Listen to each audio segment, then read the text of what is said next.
پہلے نہیں نازل کیا، قرآن سے پہلے اپنے محبوب کو بھیج دیا۔ ایک چیز ہے نظریہ اور ایک چیز ہے پریکٹیکل، عملی نمونہ۔ ایک تھیوری انسان پڑھ لیتا ہے، مثلا کتاب آپ نے اٹھائی، اس کو ایسے کرو، اس کو ایسے کرو۔ فزکس کیمسٹری میں پریکٹیکل ہوتے ہیں، فارمولے ہوتے ہیں، اس چیز کو اتنی مقدار میں ملاؤ، اس کو اتنی مقدار میں ملاؤ، یہ بن جائے گا، ہے نا، پریکٹیکل۔ ایک چیز ہے صرف تھیوری، اس کو اس طرح کرو، اس طرح کرو، کیا نہیں، خالی بتا دیا۔ دونوں میں فرق ہے۔ اور آسان کر دوں کہ مثال کے طور پہ یہ میز ہے، کسی کارپینٹر کو بلایا، کہا مجھے ایک میز چاہیے، اس کے چاروں طرف پٹی ہونی چاہیے اور اتنی اونچی ہونی چاہیے، اتنی اس کی لینتھ ہونی چاہیے، اتنی لمبائی، اتنی چوڑائی، سب بتا دیا۔ ہو سکتا ہے کہ وہ غلطی کر دے، سمجھنے میں غلطی کر دے، لیکن آپ نے کیا کیا؟ دوسرا کام یہ کیا کہ کارپینٹر کو بلایا، میز اس کے سامنے رکھ دی، ایسی چاہیے مجھے، ایسی۔ اب اس کے لیے آسانی ہوگی یا نہیں ہوگی؟ نمونہ پیش کر دیا نا۔ ایک کو تو بلا کے خالی بتا دیا مجھے ایک میز چاہیے، بنا کے لے آؤ، ہو سکتا ہے جتنی کہا تھا اس سے چھوٹی بنا کے لے آؤ۔ اور ایک پریکٹیکل کر کے ایک نمونہ اس کے سامنے رکھ دیا، دیکھو جیسی یہ ہے ایسی ہی لانی، جیسا اس کو دیکھ رہے ہو ایسے ہی بنا دو۔ کتنی آسانی ہوگی، دیکھے گا اچھا اس طرح، ٹھیک ہے ویسے ہی بنا۔ اسی لیے خالق کائنات نے اقیم الصلاۃ، نماز قائم کرنے کا حکم دے دیا۔ نماز پڑھو، یہ نہیں بتایا کیسے پڑھو۔ قرآن میں ہے کہاں تک ہاتھ اٹھائیں، کہاں پر باندھے، سجدہ کیسے کرے، رکوع کیسے کرے، نہیں۔ اگر نماز پڑھنی ہے رسول کی بارگاہ میں، عبادت میری ہوگی، ادا تیری ہوگی۔ محبوب عبادت میری ہوگی، ادا تیری ہوگی۔ اور سرکار نے فرمایا سلو کما رأیتمونی اصلی، نماز پڑھو جیسا کہ مجھے پڑھتے ہوئے دیکھتے ہو۔ نمونہ پیش کیا نہیں کیا، پڑھ کے بتا دی۔ ہم نے جیسے ہی دیکھا، ہم نے دیکھا حضور کھڑے ہو گئے، ہم بھی کھڑے ہو گئے، رکوع کر لیا، ہم نے بھی کر لیا، مبارک پیشانی کو انہوں نے زمین کے ساتھ لگا دیا، مسلمانوں نے بھی لگا دیا۔ عبادت اللہ کی ہو رہی ہے، ادا رسول اللہ کی ہو رہی ہے۔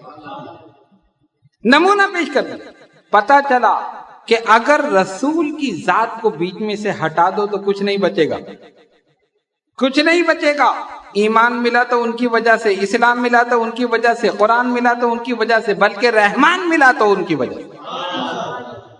بڑے بدبخت ہیں جو سب کچھ لینے کے بعد، سب کچھ لینے کے بعد اور پھر نہیں مانتے، ہے نا بدبخت۔ لیا کس سے؟ حضور سے، اور پھر کہتے نہیں کچھ نہیں دے سکتے، نبی کچھ نہیں دے سکتا، معاذ اللہ، نبی بے اختیار ہے، نبی ہماری طرح ہے، ہم نبی کی طرح، یہی کہتے ہیں نا۔ لیکن افسوس کی بات، ان سے پوچھو نماز ملی کہاں سے، روزہ ملا کس بارگاہ سے، حج ملا کس بارگاہ سے، یہ سارے احکامات اسلام ملے کہاں سے؟ رسول کی بارگاہ سے۔ اور اللہ نے اپنے اور بندوں کے درمیان اپنے محبوب کو اسی لیے رکھ دیا کہ یہ میرا ادراک نہیں کر سکتے، یہ مجھے دیکھ نہیں سکتے، یہ مجھے سن نہیں سکتے، یہ مجھے چھو نہیں سکتے۔ میں نے اپنے حبیب کو اسی لیے رکھ دیا ہے، مجھے دیکھنا ہو تو میرے محبوب کو دیکھو، میرا جلوہ دیکھنا ہو تو میرے محبوب کا جلوہ دیکھو۔ اپنی ذات و صفات کا مظہر کامل بنا دیا ذات پاک محمد الرسول اللہ صلی اللہ علیہ وسلم۔ تب سمجھ لیا عقیدہ رسالت کہ جب تک رسول کو نہیں مانو گے اس وقت تک ایمان کامل نہیں۔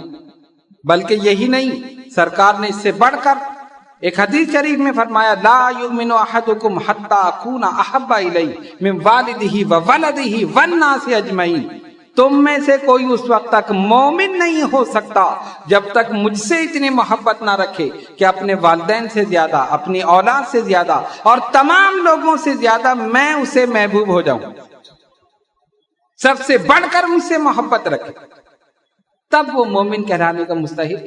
اور گویا حضور نے کسوٹی ہمیں دے دی۔ اب کسی سے پوچھو کہے گا میں مومن ہوں، آپ مسلمان ہیں؟ کہتا ہاں مسلمان۔ آپ مومن ہیں؟ جی ہم مومن۔ کوئی نہیں کہے گا میں مسلمان نہیں، کوئی کہے گا؟ سب کہیں گے نہیں ہم مسلمان، ہم مومن ہیں۔